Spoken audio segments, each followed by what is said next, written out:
जय हिंद दोस्तों, वंदे मातरम। 3 कृषि कानून वापस लिए जाने के बाद हल्ला तो होना ही था, ये बात तय बात है। और हल्ला क्यों नहीं होता?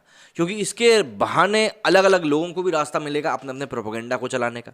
वैसे में जब यूपी में हम लोग देख रहे हैं कि अगले साल चुनाव आने वाले हैं, तो ऑब्वियस सी बात है, कहीं ना कहीं ये बात सभी को समझ में आ रही है कि इन चुनाव को देखते हुए मुद्दों को तो सेकना पड़ेगा। क्योंकि प्रधानमंत्री नरेंद्र मोदी ने 3 कृषि कानूनों को वापस लेकर एक झटके में ही पूरे विपक्ष को, जो एक सबसे बड़ा मुद्दा उनके हाथ में था चुनाव के समय में, उस मुद्दे को छीन लिया है।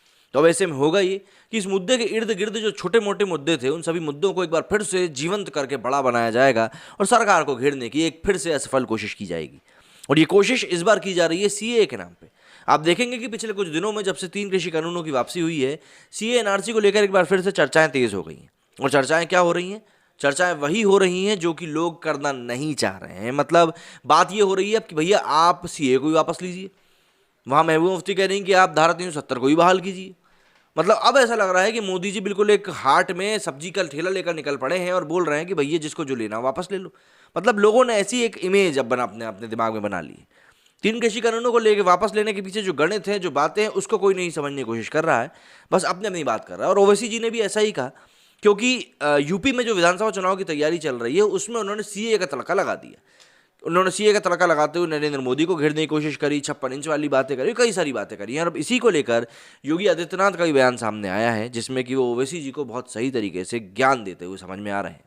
उत्तर प्रदेश के मुख्यमंत्री योगी आदित्यनाथ ने असदुद्दीन ओवैसी को खुली चेतावनी दी है। सीएम योगी ने कहा है कि अगर राज्य में दोबारा सीए के नाम पर भावनाएं भड़काने की कोशिश हुई तो इस बार उनसे सख्ती से निपटा जाएगा। कानपुर में बूथ अध्यक्ष सम्मेलन के दौरान पहुंचे योगी आदित्यनाथ ने ओवैसी पर निशाना साधते हुए कहा कि आज मैं चेतावनी दूंगा कि उस व्यक्ति को जो यहां पर सिटीजनशिप अमेंडमेंट एक्ट के तहत भावनाओं को भड़काने की कोशिश कर रहा है, वो बोले कि चचा जान और अब्बा जान के अनुयायी सावधान होकर सुन ले। अगर प्रदेश में भावनाओं को भड़काकर माहौल खराब करोगे तो उत्तर प्रदेश सरकार सख्ती से निपटना जानती है।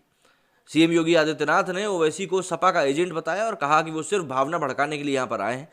उन्होंने उत्तर प्रदेश को लेकर कहा कि अब राज्य के वो दंगों के कारण नहीं बल्कि दंगा मुक्त होने के कारण पहचाना जाता है। जनता ने विकास और नए भारत नए उत्तर प्रदेश का संकल्प लिया है। प्रदेश में दंगा और माफियाओं की सरकार नहीं है, माफियाओं पर बुलडोजर चलाने वाली सरकार यहाँ पर मौजूद है। उन्होंने याद दिलाया कैसे प्रदेश में 2017 से पहले दंगों के लिए जाना जाता था। उन्होंने कहा कि प्रदेश में परिवारवादी, जातिवादी, वंशवादी सोच के लोगों ने न केवल सामाजिक तानों बानों को छिन्न भिन्न किया, बल्कि अपने राजनयिक लाभ के लिए क्षेत्र को, विकास को भी मदद करने में कोई कोर कसर नहीं छोड़ी। बता दें कि एआईएमआईएम के प्रमुख ओवैसी ने मोदी सरकार पर निशाना साधते हुए उत्तर प्रदेश के बाराबांकी में कहा था कि मैं पीएम मोदी और बीजेपी से सीएए को कृषि कानून की तरफ वापस लेने की अपील करता हूं, क्योंकि ये संविधान के खिलाफ है। अगर वे एनपीआर और एनआरसी पर कानून लाएंगे तो हम सड़कों पर उतरेंगे और यहाँ एक और शाहीन बाग बना देंगे।